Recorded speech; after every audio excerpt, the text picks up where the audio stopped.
está en esta mesa, Andrea Camarelli, con los platos que no hemos roto. Fuerte el aplauso. También con nosotros la escritora Lucía Noriega Hernández, La Ola Rara. Muy jovencita aparte. Y Perla Santos, 10 pasos hacia un texto. En esta tarde tan bonita vamos a dar la palabra y vamos a hablar de lo que es nuestra primera escritora. Andrea Camarelli nace en Viedma, Patagonia, Argentina. Estudia la licenciatura en pintura en la Escuela Nacional de las Bellas Artes de la Universidad de Buenos Aires. Cursa la maestría en Artes Visuales en la Academia de San Carlos en la UNAM, 1996-2001. Trabajó en la Universidad del Claustro de Sor Juana como profesora de crítica de arte. Impartió Psicología del Arte en Casa Lago, seminario La Posmodernidad del Arte en el Centro Nacional de las Artes de Lima, profesora de crítica de arte en Centro, Cine y Televisión. Ha trabajado como crítica de arte para las siguientes publicaciones: Suplemento 1+1, Revista México sobre Muros, Periódico Arte al Día y actualmente para la revista Voz y Voto en Arte y Feminismo. En 2021 trabaja como perita de arte en el Tribunal Federal de Justicia Administrativa e inicia su doctorado en Historia del Arte con el proyecto de tesis El arte de eliminar a las mujeres de Historia del Arte. Centro de Estudios Casa Lara. Hoy presenta su ensayo feminista, Los platos que no hemos roto. Con ustedes, Andrea Camarelli.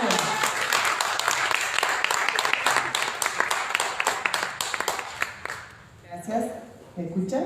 Bueno, me voy al texto, Estaban una noche de verano contemplando el atardecer, meciéndose en un zaguán dos primos hermanos. Se miraban satisfechos, complacidos, habiendo logrado lo que traían entre manos. Cuando en un momento un pequeño nerviosismo se atravesó por sus mentes, y ahí fue cuando el primo mayor, el patriarcado, le preguntó al menor: ¿pero quién va a cargar con todo lo abyecto, con todo el residuo de lo que planeamos? El capitalismo, el primo menor, le dijo: a mí me da igual quién lo cargue, a mí me interesa solo lo recaudado. Pero el patriarcado dijo: a mí no me da igual para nada, a mí me interesa que sean las mujeres las que carguen con lo peor de lo que acordamos. Estoy 100% interesado que quien reciba los logros de nuestros sistemas bicéfalos sean mis representados. Pues bien, le dijo su primo, te apoyo, pero ¿cómo vamos a lograr que ellas carguen con lo más pesado? Es muy fácil, tengo un plan, le dijo el patriarcado. Vamos a hacer que ellas nunca se enteren que lo están cargando, que lo puedan sentir en su cansancio, en su dignidad, en su honra, en su espíritu y en sus manos, pero que nunca puedan decodificar qué es lo que está pasando. Los platos que no hemos roto se presenta como un anticuerpo de ese plan tan bien logrado. Este tipo de violencia que planearon los primos hermanos se llama violencia simbólica y es la archienemiga de lo que escribo en este ensayo. La violencia simbólica es quitar al grupo oprimido las herramientas conceptuales que le permitirían leer las condiciones de su propia opresión. Y este ensayo habla de quienes consiguen durante toda la vida de la mujer quitarles esas herramientas para que se queden en lugar de queja y sometimiento. Este libro habla de las instituciones sociales y de los métodos que yo encontré al estudiarlas que permiten que trabaje gratis, que no pueda salir del lugar donde recibe violencia, que la sancionen por maternidad, que confunda el amor con el odio, que la ubiquen en los peores trabajos pagos y con el tiempo que les sobra, que rellenen todos los agujeros que deja el Estado. El libro es, como bien dice su subtítulo, una vía por los que atraviesa la mujer a lo largo de su vida. En él propongo 8 estaciones modeladoras cenadoras y un capítulo final de contexto histórico. En el primer capítulo veremos cómo la beba recién nacida se le instala un software apenas ocurre su aterrizaje en el mundo. Analizando la institución social de la familia, me encontré con temas tales como el primer rechazo del hombre hacia la mujer, la primera subordinación implantada, además de la primera desaparición de lo que ella hace.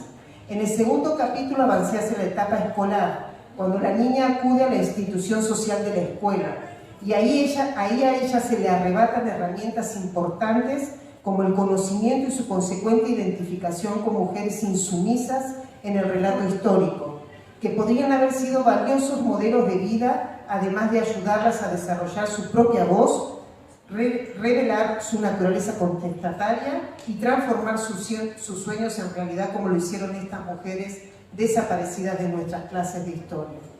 En el tercer capítulo nos vamos a la etapa de la mujer adolescente y sobre la institución social que la arrasa por completo, los medios de comunicación. ¿Y para qué los utiliza el Estado? Para la expropiación de un cuerpo que ahora ya es reproductivo y que en sí contiene el bien más preciado del sistema capitalista, la fábrica de hacer trabajadores y soldados. ¿Y cómo llevarán a cabo esta expropiación? A través de un método bastante infalible, que ella misma desvalorice su cuerpo. Así, sin amarlo, no le será difícil donarlo a los primos hermanos. En el cuarto capítulo llegamos a la mujer trabajadora, la institución social del trabajo y la del matrimonio, y nos zambulliremos aquí de lleno en 2 trabajos que ella realiza: el doméstico, el más desaparecido de todos, y el público, el más desvalorizado de todos. En el quinto capítulo lo aparté para un tema que se constituye un momento histórico único en la vida de la mujer, cuando tiene a sus hijos, la madre. Y aquí salen al ruedo 2 instituciones sociales que se repelen, la familia y el trabajo. Analizaremos el rechazo indigesto que se tienen mutuamente. ¿Por qué escogí este tema para un capítulo especial? Porque es un momento determinante del resto de su vida, y de ahí que trato de explicar cómo el sistema capitalista expulsa a la mujer y la catapulta hacia la casa, el lugar más peligroso para ella. ¿Y cómo se llama esto que tampoco debemos nombrar? Sanción por maternidad. En el capítulo 6 planteo el tema más importante del libro, la mujer violentada, y si bien debo partir de la única violencia que es reconocida, o mejor dicho, la única que a ella le permite reconocer, la física, es solo un momento en el que estaremos ahí, porque enseguida nos adentraremos en otros tipos de violencia que ella también tiene prohibido ver. Pero ¿qué diferencia hay entre todos estos tipos de violencia? Ninguno. No hay diferencia, porque la mujer en su interior, punto fundamental de este texto, la vida interior de las mujeres, los recibe a todos de la misma forma, y lo compruebo aquí adentro. Observaremos en el capítulo 7 la violencia a control remoto, la que ejercen los perversos narcisistas. Pero ¿por qué hay un capítulo especial para la violencia que ejercen los que asesinan psíquicamente a las mujeres? Porque es la que yo sufrí en carne propia, alma propia y psique propia. En el capítulo 8, Los príncipes de azules a rojos, voy a tratar de derribar el mito del amor romántico, ya que su práctica, o sea, lo que debe hacerse en una relación amorosa, es uno de los principales responsables de la violencia en contra de la mujer, donde le inoculan a ella, desde afuera hasta que lo viva como propio, el hábitus, que el odio es amor y que la violencia es manifestación de que la quieren, la confusión a todo lo que da, poniendo en el mismo eje al amor y a la violencia como contraste de ella. Te enseñan hasta que te convencen de que el maltrato es el contraste del amor y que solo sabemos sentir a través de los contrastes. Pues yo te voy a contar que el contraste del amor no es la violencia, sino el desamor. En este caso, toma la institución modeladora la literatura y todo lo que de ella se desprende, canciones, películas, 14 de febrero y toda la variedad del refritado, sin cambio de aceite, del romanticismo.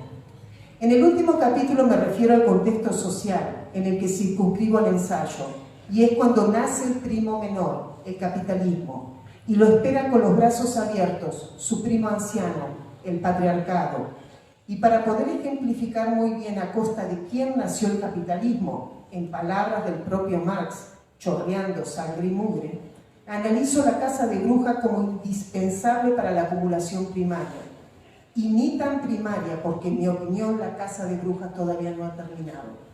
En el nacimiento del capitalismo había muchos intereses para que estas sabias mujeres no fueran invitadas a pasar a nuestra era.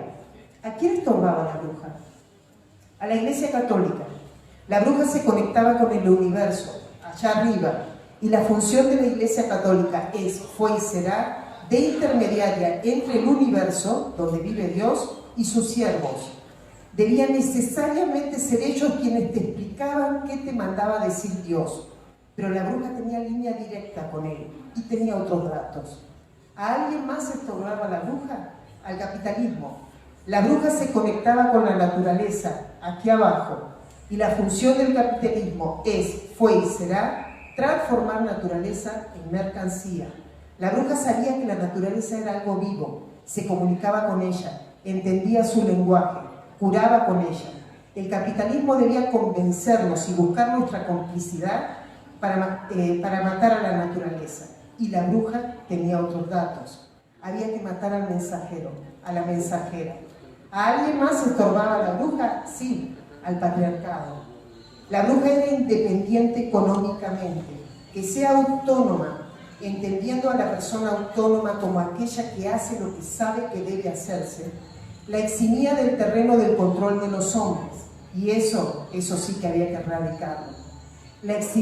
Al sistema capital le interesa la dominación de las mujeres por los hombres y se toma de la mano del capitalismo para utilizar el salario como garrote en contra de las mujeres.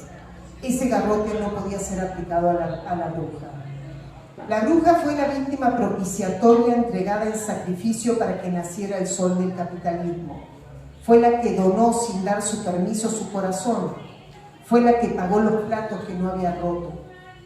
Cuando las brujas actuales comenzamos a leer el código que nos permite obtener la llave de salida, tenemos el compromiso de avisar a las otras, de prestarles la llave, de acercarles la linterna, el mapa, la brújula, por si están perdidas. Así, de esta forma, se hacen carne los movimientos sociales. El movimiento feminista, el más grande del mundo, el que lo integran más de la mitad de la población, mitad de ellas sabiéndolo, la otra mitad disfrutando de los logros de las primeras, se compone necesariamente de tres partes de una misma unidad: una teoría, una agenda y un movimiento. Mi intención y mi compromiso con este ensayo es aportar a la teoría del movimiento feminista un texto fácil, con ejemplos cotidianos lo más accesible posible para comprender, si es el caso, qué es lo que nos está pasando. Ahora, como mujer, mi intención y mi compromiso es pertenecer al movimiento y desde dentro de él tratar de astillar, serruchar y quebrar las patas de las mecedoras de los primos hermanos. Muchas gracias.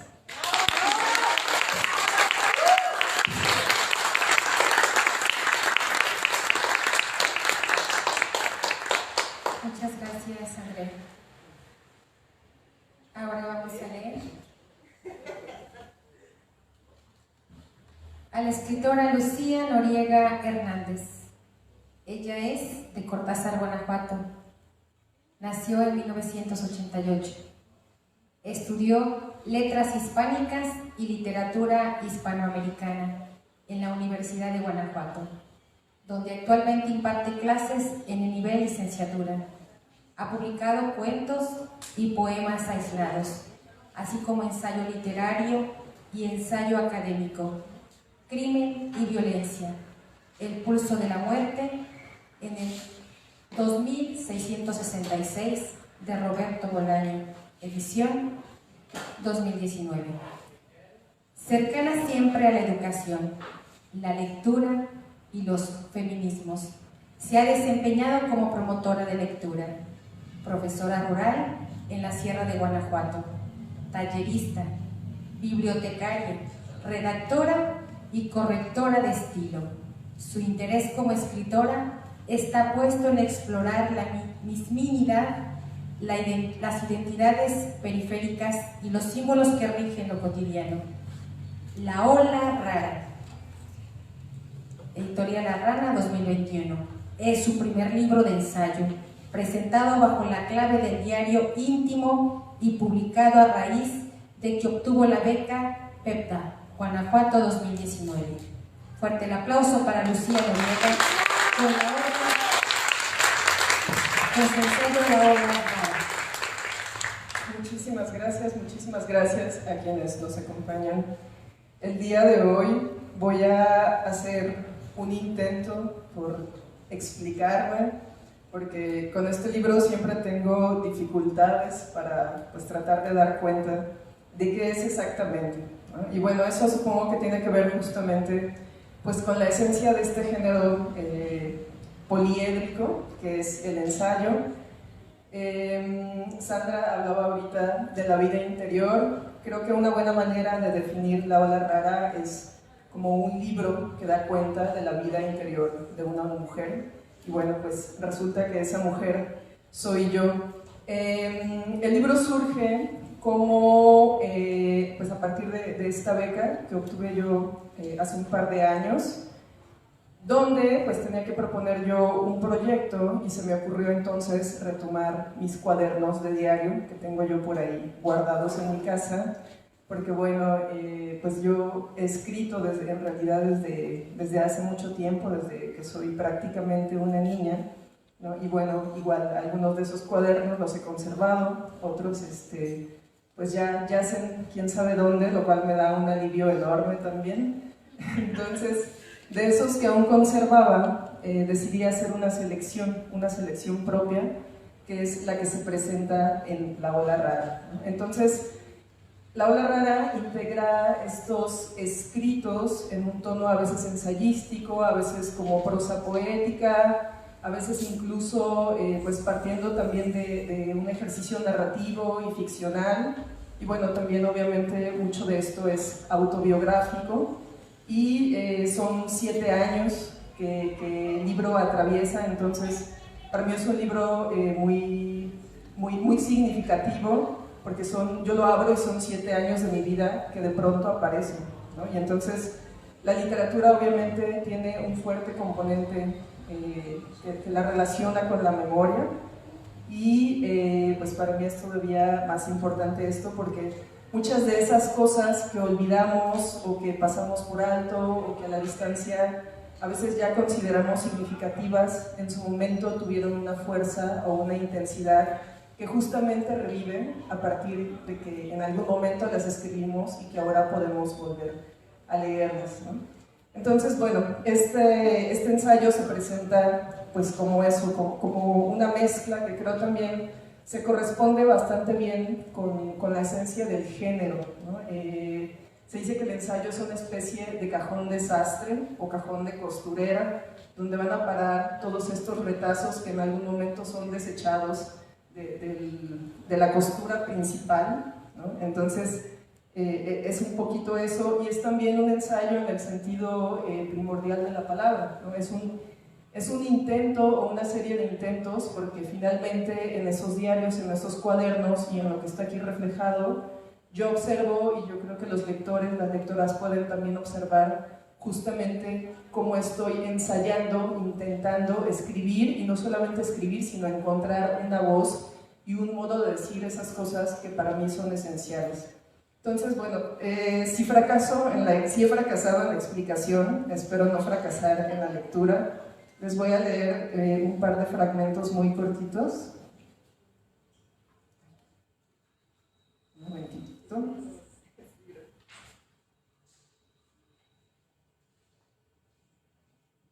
Esta es la presentación. Dice: yo soy L. Desde los 10 u 11 años escribo cuadernos de diario. La mayoría ya no existen, aunque todavía conservo algunos. Cada tanto los leo y cuando ya no me gustan los tiro. Empecé a escribir por juego, por curiosidad, por imitación, pero pronto se volvió para mí una cuestión de supervivencia. Estos son 2 de mis cuadernos de diarios, el gris y el rojo, escritos a lo largo de los últimos 7 años. Los ofrezco aquí porque quería que algo de esta escritura tuviera vida allá afuera. Quería saber si mis palabras pueden hablarle a alguien más. No todo está aquí. Decidí que sería mejor guardarme algunas cosas. No quise o no pude darme entera. Voy a tomar otro al azar. Este es del 5 de marzo de 2014. Dice: mi abuelo va a morir en invierno. Por eso quiero darle palabras que sean como flores, para que se vaya con la sensación de una primavera entrante, con la alegría y la latente expectativa de las cosas que están por despertar. Aunque sé que este deseo no pasa de estar solo en mí, porque a él no le sirven de nada mis palabras. Para él el descanso es el descanso, por fin, y ya ha dejado ir todo lo que es, hasta la primavera. El final es lo único que puede esperar. Ha agotado todos los comienzos. Ya no se aferra a la materia, desprecia la comida y las medicinas. Ha dejado a su suerte ese cuerpo que ya no es estrictamente suyo. Yo, nosotros, la familia, nos decimos para nuestros adentros: todavía no, pronto, pero todavía no. Y eso nos detiene aún de derramar las inevitables lágrimas. Tal vez para él es como si ya hubiera pasado. La espera ya no le dice nada, porque sabe que todo está decidido, que ya desde ahora el tiempo puede dejar de ser pesado. Y después he incluido también un fragmento de un poema que dice: viajero, ¿hacia dónde te encaminas? ¿Hacia dónde? Donde quiera que estés, estarás en nuestro corazón. Como pez, muestras tal nostalgia del mar que tus labios resecos dejan escapar perlas. Un poema de Jalaluddin Rumi que aparece en un libro titulado La sed de los peces. Entonces, bueno, sin más, sin agregar más, me gustaría dejarlo aquí y bueno, pues agradecerles también su paciente escucha y bueno, pues eso. Gracias.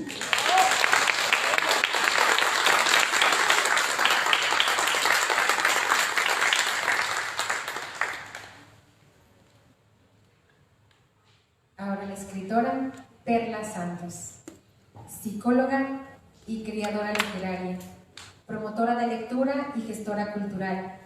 Ha sido publicada en medios impresos y digitales en los géneros de cuento, ensayo, poesía y crónica. Es tallerista, reportera y coconductora del programa Escritoras Mexicanas TV y forma parte del comité organizador de la FENALET. Muy fuerte el aplauso para la escritora Perla Santos, con su libro 10 pasos hacia un texto.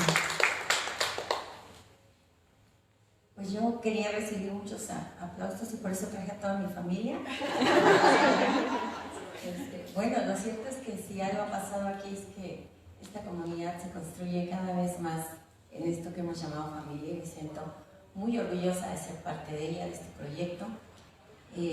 Yo venía así como muy tranquila, pero ya estando aquí tengo que decir que impone de sobremanera esta vibra, este ambiente, y tengo que agradecer como la infinidad de escritores que han pasado por aquí, por este espacio que en serio se genera y permite, y además todo lo que ha permitido abrir, compartir estas letras chicas. Estoy maravillada, agradecida por esto que comparten y por supuesto honrada de poder compartir esta mesa hoy. Gracias por esta excelente moderación, gracias a ustedes que se dan este tiempo. Yo quiero hablarles de un libro maravilloso del que soy parte en una antología. El libro se llama 10 pasos hacia un texto y les voy a hablar del texto que tengo, que es justamente un ensayo, pero no puedo hablar de gratis de él sin hablarles de la historia de este libro. El libro en realidad es una antología que reúne los textos de 14 escritoras que además van acompañados con los consejos de escritura.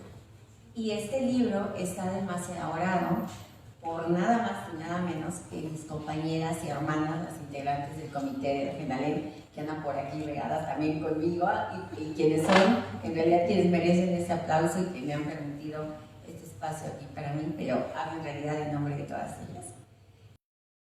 Se reúne diversos géneros y surgió como parte de esta necesidad de seguir trabajando en este gran proyecto que es la FENALEM. Y bueno, pues sí hay que juntar recursos, sí hay que bailar, cantar, brincar, hemos hecho de todo, pero por supuesto nos acordamos que también somos escritoras. Y nos pusimos a trabajar, nos pusimos a escribir y entregamos textos creativos. Pero acá el reto era además poder compartir la experiencia de escribir. Cada una eligió aquel texto, aquel género en el que se sintiera con mayor confianza. Y entonces surge un libro maravilloso, porque se convierte en un diálogo muy honesto. Es un tú a tú, de alguien que escribe para alguien que quiere escribir, que está iniciando a escribir, que lleva su camino de escritura, o que aunque no quiere escribir, se va a enterar de qué herramientas nos valemos nosotras para generar el tipo de textos que cada una le presenta. A manera de decálogos, cada una presenta ideas para ensamblar algún texto, alguno en particular. Como es muy difícil suponer que en un texto o en un decálogo se puede abordar todo un género en particular, lo que hicimos fue encontrar como características específicas de cierto género, y ahí es donde yo me quise sumergir un poquito en el ensayo, que siempre ha sido para mí un espacio de expresión también muy honesta, muy natural, porque el ensayo presupone una voz que está declarando, denunciando, dialogando con un lector también. No porque los otros géneros no lo hagan, sino porque en pareciera que hay un pacto, ¿no?, de identidad, de honestidad, de autoría incluso. No necesariamente, agradezco que el ensayo haya abierto mucho sus fronteras, que nos permita jugar y irnos mezclando con otros géneros, pero que nos deje jugar con la belleza del lenguaje, que nos permite dejar en frases sí poéticas, ¿no?, sí a nivel de aforismos también, estas frases que se pueden ir encajando dentro de un texto y que de repente nos dan esa vuelta de tuerca, ¿no?, que cuando uno cree que está leyendo un testimonio, un recuerdo, una denuncia casi, de repente hay algo que, ¿no?, nos detiene y, ok, va. Y esto creo que es el mérito del ensayo. Entonces mi texto, el que está en este libro, es justo eso, son 10 ideas para ensayar, ¿no? Y juego con ese doble sentido de ensayar también, ¿no?, de ir probando, porque en realidad esa es la propuesta, es la forma como yo he probado hacer y jugar y dialogar a través del ensayo, que no son las únicas formas, ni es todo lo que hay, no es un libro de teoría, pero tampoco se exenta de ella, ¿no? De algún modo todas las integrantes del comité, muchas de ellas son maestras, de muy buen manejo, de muy buena carrera, preparación, y bueno, muchas de ellas enfocadas también en las letras, y otras sin necesidad de títulos, con una larguísima y gran trayectoria en el camino de la escritura, la tradición oral, en la promoción de la lectura. O sea, personas que tenemos mucho que decir y que queríamos compartir esa experiencia. Entonces los decálogos se convierten en estos 10 pasos que nosotras usamos, que no son los únicos, pero que son una propuesta que pretendemos que sean puntuales, dinámicos, didácticos, ¿no?, en este diálogo de mira, yo hice por aquí y esto casi siempre no funciona, ¿no? Entonces son 14 textos, imagínense, tienen alrededor de 140 consejos en un solo libro para escribir diferentes elementos de los textos, ¿no? Van a encontrar textos, por ejemplo, en relación a la narrativa, con relación a los personajes, cómo construir un personaje, de cómo elegir los temas, ¿no?, de qué hablamos desde lo cotidiano, lo más simple. Y bueno, yo elegí el ensayo justo por esto que les comentaba, con esta oportunidad que he encontrado a partir de ahí. Y el tema que bueno, además, me estoy saltando la parte importante, justo cada decálogo viene con el ejemplo de texto que cada una presenta. Y el texto que yo hablo trata sobre un tema que no sabía que era tan polémico hasta que publiqué el texto y lo tendría que compartir, que es sobre el gran arte de cocinar, y arte, lo pongo entre comillas, Y no estoy haciendo por nada menos a toda la gente que cocina sabroso, que además nos han alimentado delicioso, así que no estoy en contra de los grandes y las grandes cocineras, estoy en contra de que esa sea una herramienta nuevamente de sometimiento. Si ella cocina, tiene que cocinar porque te queda rico. Entonces ya tú lo haces siempre, ¿no? Te quedan bien ricas las quesadillas, tú te encargas. Pero además quien prepara la cocina no siempre, no nada más es que cocina ya, terminó de cocinar y se sienta. No, quien está en la cocina también. Lava los trastes, fue al mercado, o sea, es un proceso desde antes y hasta después. Hay quien lo disfruta, qué bueno, les aplaudo y los admiro. Pero yo no, y quería hablar de eso. Entonces aproveché la oportunidad para decir que odio la cocina. Bueno, amo cocinar. No, es al revés. Amo comer, odio cocinar. ¿Ya quedó claro? No me vayan a poner a cocinar. Bueno, soy ayudante, como ayudante soy buena. Pero bueno, jugando justo como con esta dinámica, la idea es como poner sobre la mesa esta duda, ¿no? De en realidad esto puede ser realmente, es un talento, te obliga a estar sometida a ello, ¿no? Estos jueguitos de suponer que un gesto de amor de repente se convierte en algo que te obligue a que someter, ¿no? Entonces, pongo en duda eso es de lo que va el ensayo, pero el resto de los textos son maravillosos, es del que hablo ahora, para combinar, para compartir con los maravillosos textos de mis compañeras, pero de verdad es un libro maravilloso. El asunto es que, por ahora, la edición impresa está agotada, pero, no se los pierdan, lo tenemos en versión digital. Entonces, hay dos opciones. Pueden encargarlo a través de la línea en la tienda Fenalem, entre escritoras mexicanas, escritoras.mx, hay una opción que dice tienda, aparece el catálogo, piden el libro Fenalem y listo, se lo llevan. Pero ahorita que estamos aquí, entre ustedes y yo, sin que nadie más se entere, incluyendo los de internet, si nos conectamos y hablamos aquí entre nosotros y nos conectamos, se los enviamos rapidísimo por WhatsApp, buscan a Lupita, ahí está Lupita. Con ella van directamente, con ella se hace el pago y tienen inmediatamente el libro y entonces se lo llevan, conocen los textos de 14 autoras y se van a divertir. Les aseguro que van a haber textos muy interesantes. Y ya luego se pelean conmigo por si lo que yo les dije en el ensayo no les gustó. Muchas gracias a todas.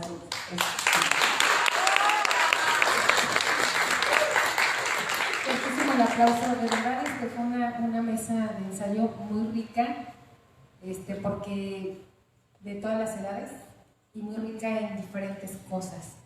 ¿Alguien del público que quiera preguntar algo, que tenga alguna duda? ¿Que quiera saber algo más?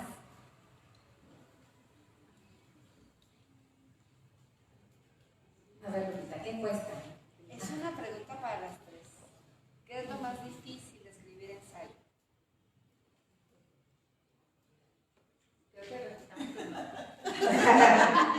Bueno, antes de contestar, quiero nomás contar una cosita del libro.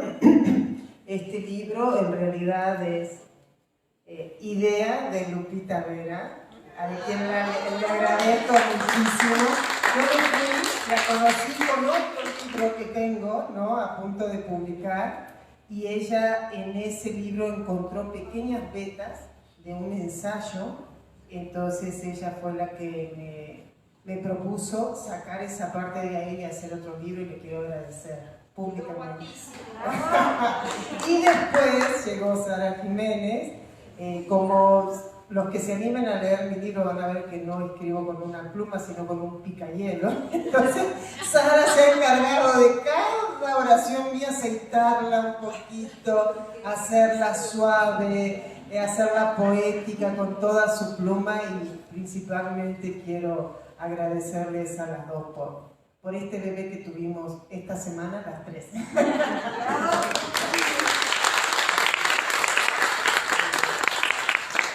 Con respecto al ensayo, pues yo, como es mi primer libro, todavía estoy saboreando haber escrito un libro, ¿no? O sea que cuando la Fenalem me manda una carta y me dice estimada escritora, pensé que se habían equivocado en mail, ¿no? No voy a creer que era yo la escritora, ¿no? Entonces yo Maquetado, claro, sí, soy artista plástica, tengo 35 años en las artes plásticas, entonces que haya salido esta profesión nueva fue algo que solo yo pude hacer de tu mano y ha sido una experiencia maravillosa que esperamos las tres, junto con Marisol, que hizo el maquetado, le sirva a otras mujeres. Este ensayo para mí fue un compromiso, con lo que decía un poco al principio. Yo estuve metida en un juzgado en México, fui demandada y lo que fueron los 5 años que estuve adentro fue estar en el infierno. Entonces ahí me vi en el compromiso de...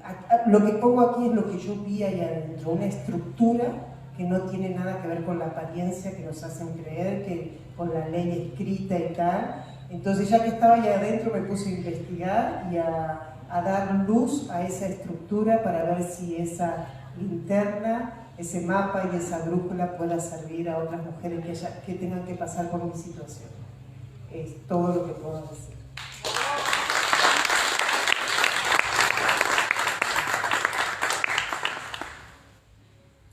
Bueno, en lo que a mí respecta, creo que la respuesta que daría es tener que hacer frente todos los días a estos dos primos infames, que es el patriarcado y el capitalismo, y pues justamente esta lucha no me deja ponerme a escribir todo lo que yo quisiera. Para mí en realidad, ya que estoy ahí, tengo el tiempo y el momento, escribir es lo más fácil. Es a lo mejor un tanto paradójico, lo difícil es llegar a eso. Entonces, no sé. Eso es una reflexión.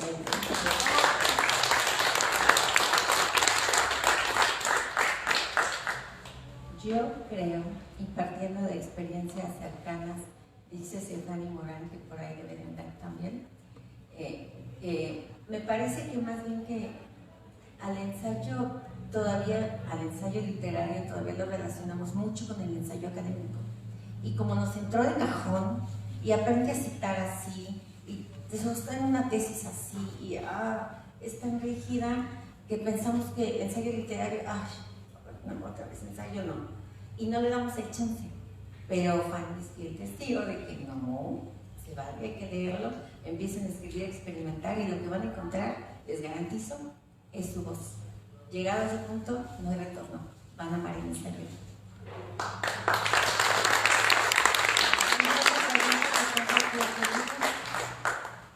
¿Presente? ¿Algo más? ¿Algo que le quieran preguntar? Yo quisiera preguntarle a Sandra, perdón, sufro de una condición que me hace olvidar y confundir los nombres propios desde muy chiquita. Andrea, perdón, me queda la curiosidad del título del libro, Los platos que no hemos roto. ¿Podrías platicarnos un poquito de dónde viene? Sí. Bueno, los platos que no hemos roto habla de una injusticia, pero el tema del libro, o sea, es como situarte por qué los pagamos si no lo hemos roto, y es que lo pagamos porque no tenemos las herramientas para leer. Es como si nosotros estamos en un restaurante y nos traen las cuentas de lo que están consumiendo aquí al lado, ¿no? Entonces, si a mí me la traen así, de que la pague él, ¿me explico? Ahora, si la cuenta viene camuflada y me empieza a hablar del de acá y tal, en una de esas la termino pagando. Entonces, esa es la situación de los platos que no hemos roto. Al final del libro, ¿quieren que lo leo cuando aparece? Bueno, saquen los pañuelos.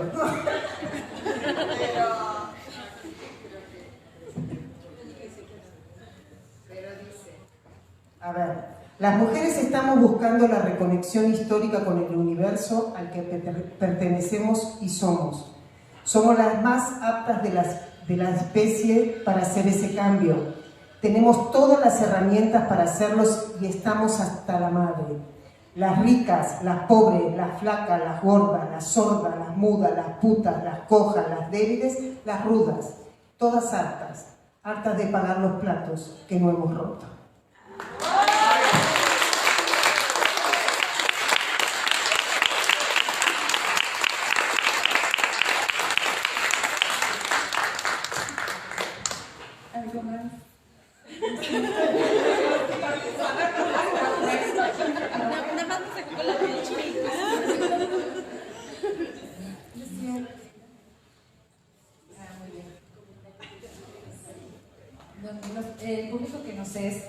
viendo. Dice Pati Bermúdez, bravo.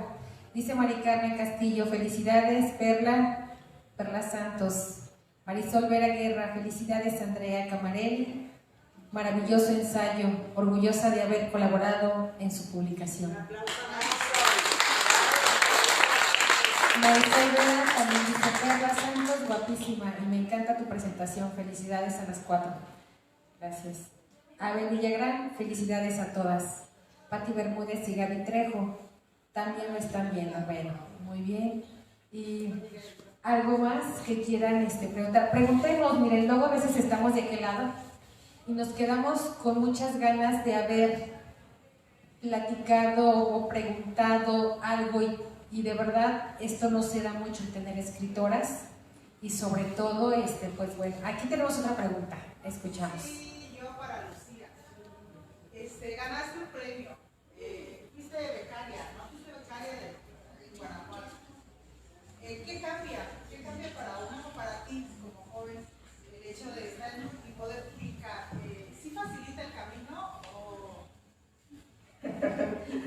Bueno, en mi caso sí, marcó toda la diferencia porque, bueno, el libro es directamente el resultado de ese proyecto. Digamos que la beca me dio ese espacio justamente donde yo pude ponerme a leer con cuidado y a reescribir y a hacer la selección y corregir para integrar lo que después sería ya el libro, ¿no? En realidad se publicó porque cuando presentamos los resultados de la beca, pues a la gente de La Rana les gustó y me ofrecieron publicarlo. Y bueno, gracias a este primer libro, pues es que yo puedo acompañarles aquí el día de hoy. He tenido pues además una recepción bastante interesante que me ayuda también a ver a través de otros ojos este trabajo, estos textos. Hay quien me dice que le parece un libro muy triste, hay quien me dice que le parece un libro muy luminoso, ¿no? Entonces todo eso pues enriquece también cada vez que yo vuelvo a esta lectura y claro, ¿no? Por supuesto es para mí un punto de partida maravilloso y una sorpresa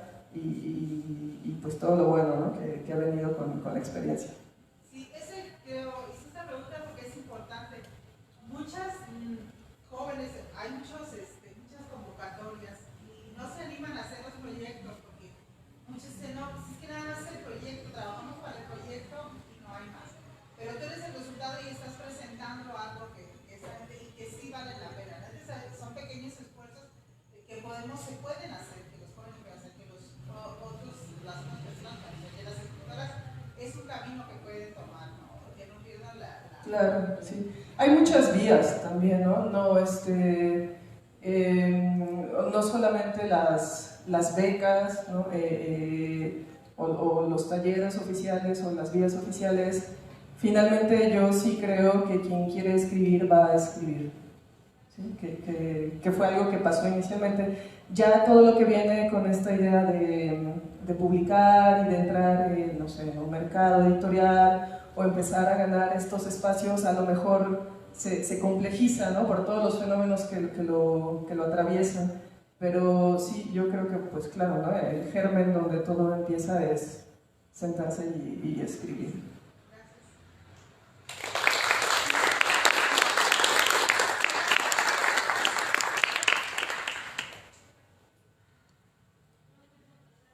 Bien, yo quiero preguntarles, dado de que este género del ensayo, ¿cuánto nos cuesta a las mujeres ser tomadas en serio cuando no nos dedicamos a lo tradicional del primo pequeño, el capitalismo, que solo quiere que escribamos de cuentos, de amorcito, o de cómo querernos mucho? A ver, otra vez. De tomarnos en serio, ¿sí? Cuando escribimos ensayo, y no cuestionarnos por el hecho de no escribir lo tradicional, lo que le gusta al primo pequeño capitalismo, que cómo vernos más bonitas o cómo querernos más, o al patriarcado, el de, pues ustedes escriban de amor y ya, ¿sí? ¿Cuánto nos cuesta a las mujeres ser tomadas en serio cuando escribimos ensayo?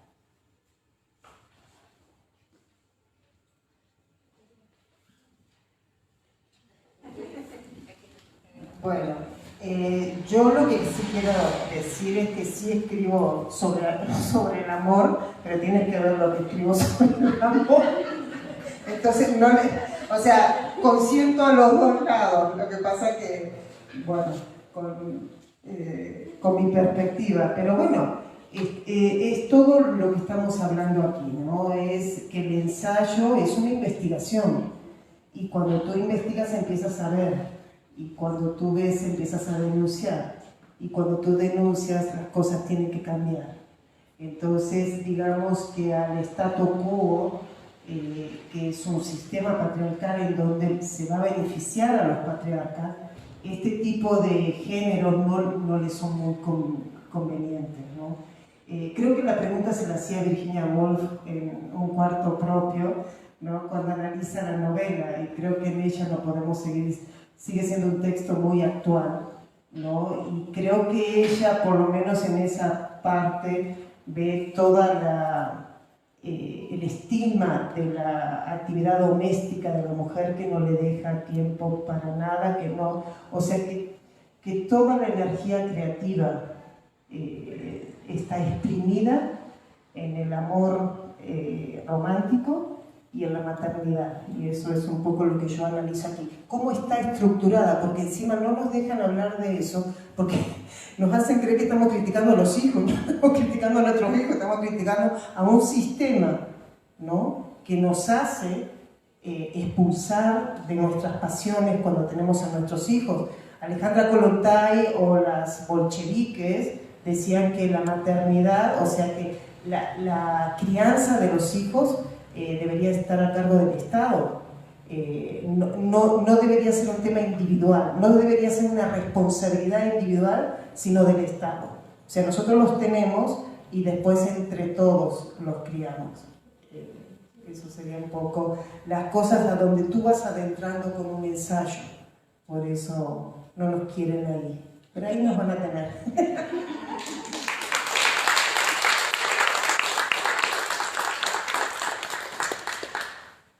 Bueno, creo que mi respuesta en realidad seguiría un poco por esa misma línea. ¿Cuánto nos cuesta que no nos tomen en serio? Pues nos cuesta o el precio que pagamos por rendirnos o el precio que pagamos por no rendirnos, ¿no? El precio que pagamos por rendirnos pues es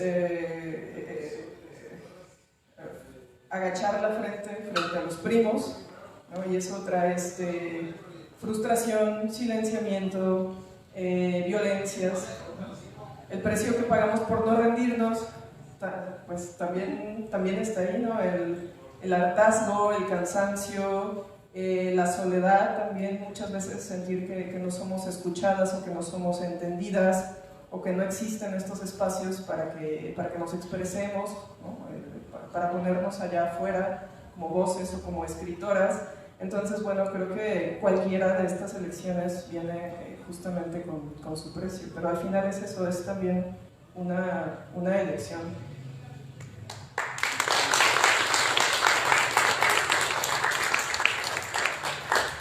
Ay, a mí me gustaría decir que la tenemos difícil en el ensayo y ya, pero no creo que sea tan distinto como la dificultad en cualquier otro género. El canon literario ha sido tradicionalmente masculino y ha costado ir arrancando, apropiándonos de esos espacios. Y el ensayo quizás es lo más claro en eso, ¿no? Es como esta voz propia que tanto insistía de llegar y posicionarse. Es un bien claro, aquí estoy, ¿no? Ya, y da la cara de frente. A lo mejor los otros géneros nos permiten ir rodeando un poquito, ¿no? Pero también es un estoy aquí, ¿no? Y por eso es esta feria. ¿Qué tanto nos cuesta que nos tomen en serio? Creo que es algo que ya no estamos tomando tan en cuenta, porque si les cuesta es a los demás, nosotras estamos aquí y ya no nos vamos a callar. Ese es el asunto.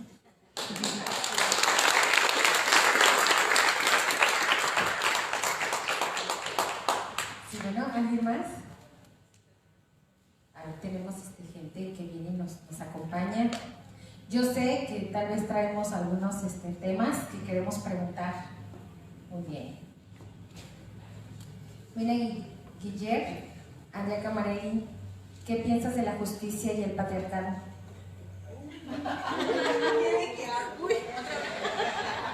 ¿Quieren el otro libro? Ya pronto, ya pronto. Pero bueno, el tema, una de las partes a donde arriba este ensayo es que no es un sistema de justicia que falla, o sea, que da pérdidas en el 96% de las veces en contra de las mujeres, sino que es un 96% de las veces que falla a favor de los patriarcas. O sea, es una ecuación que hay que leerla más a quién está beneficiando que a quién está perjudicando. Entonces, cuando el 96% de los fallos en contra de las mujeres es directamente hacia los patriarcas, ese es el sistema que hay. Por eso el texto dice, es un sistema de justicia que funciona como relojito suizo. Y yo te lo compruebo aquí adentro y te lo compruebo con él. No están fallando. Las formas que tienen de hacer los acuerdos, de girar la ley hacia los hombres, es de un sistema impecable, es de relojeros. Entonces, esa es lo que plantea el libro. No es un sistema que falla, es un sistema que acierta casi el 100% de las veces a favor de sus representados, los hombres.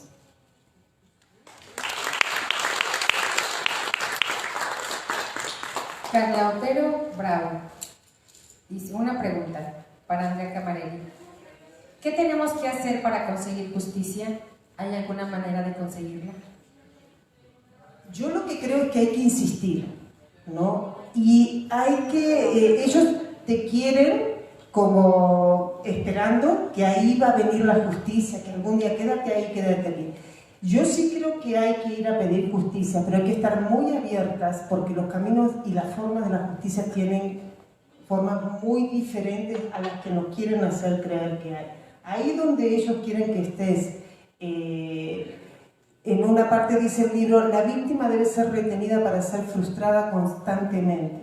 Esos son los juzgados en lo familiar que a mí me tocó para la justicia de mujeres y niños. Nos quieren ahí como hámsters dando vuelta.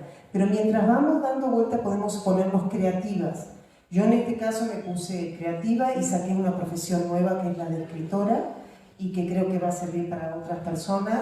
Pero con todas las mujeres que han insistido, la justicia empieza a aparecer en forma de milagritos, en forma de... No como nos quieren convencer de dónde va a aparecer. Por eso yo lo que sí recomiendo es insistir, es denunciar, es nunca bajar los brazos y eso que aparentemente tienes que ir a buscar a los juzgados, cuando lo vas haciendo, cuando no te van aplastando, tú vas sanando. Y esa es la verdadera ganancia de un juicio. Muchas gracias. Con esto cerramos lo que es nuestra tercera mesa de ensayo. Esperemos que les haya gustado. Muchísimas